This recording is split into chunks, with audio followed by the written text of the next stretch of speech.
Welcome back, everyone, to the Bears Probably Plays YouTube channel. Today is Friday. It is November 21st, and I'm back. One play, one prop, cut it off on a Friday night.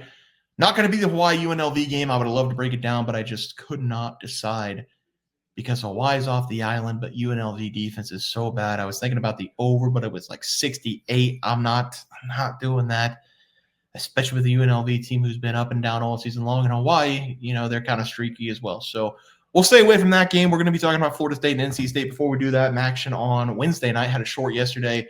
Gave out Arkansas State just on a fly. -2.5. Hasn't started yet, but we'll see what that game ends up at. Won't be on the leaderboard. Like all my shorts are not on the leaderboard. So one-on-one day on Wednesday, Central Michigan was our lock. It wins pretty easily. 14-3 most of the game, and then they found a way in the fourth quarter to score 2 quick touchdowns, get it done for us. A 28-16 final score. 0-1 the player prop. I told you, Langston Lewis, he had 2 wide open balls that Lavish just did not put on him. Should have easily covered the number of 50+. It was actually 48.5. Had 29 receiving yards in the first half, and then nothing, no catches in the second half. It had 2 wide open targets, though, and both of them were misfires from the quarterback. So that's tough. 2-2 or 1-1. You can add in Buffalo as well if you'd like. That's Gronkowski came in for Miami, Ohio, and the third string quarterback.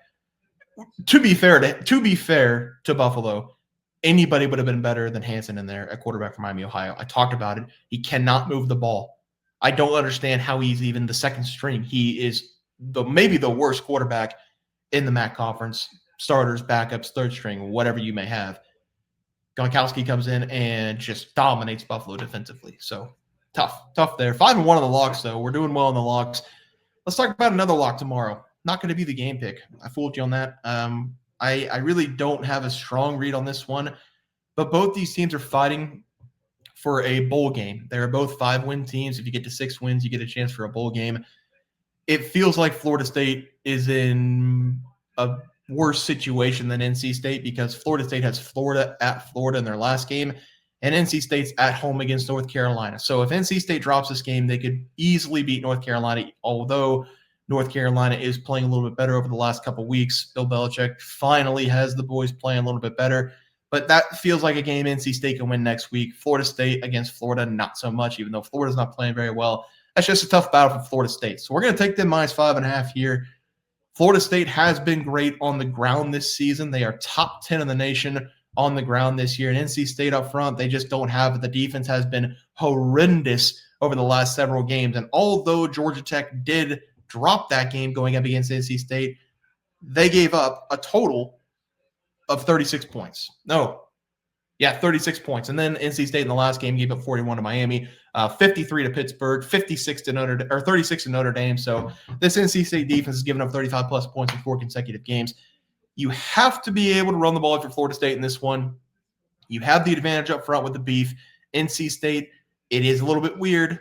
These games, Virginia's a really good example. In like week 4 or whatever it was, I think they knocked off Florida State at the time. But these Friday night games, they're freaky, they're weird. This is a frisky team. This is why I'm not locking it up. This is a game that Florida State could easily come out with their pants down, and NC State goes up by 2 touchdowns and they never recover. But because of who Florida State plays next week, and because they probably want to make a bowl game, and because the run game's so strong going up against a weak defense, I will take Florida State -5.5. Run game will be the difference. NC State, like I said, horrible on the defensive side. Florida State, top 10 rushing attack. And Tommy Castellanos is going to be the difference in this one. That's going to be our player prop tomorrow. Really short breakdown here. I'm going to lock up Tommy over the 43.5. I don't see Florida State throwing the ball a ton in this one, so I don't think we have a lot of reason to believe that Tommy's going to get sacked a lot in this game. Maybe he'll take 2 or 3 sacks, but he is the leading rusher on this team. He takes the most attempts on the ground on this team. And like I said, Georgia Tech lost, but Georgia Tech was playing with fire for the last 4 games.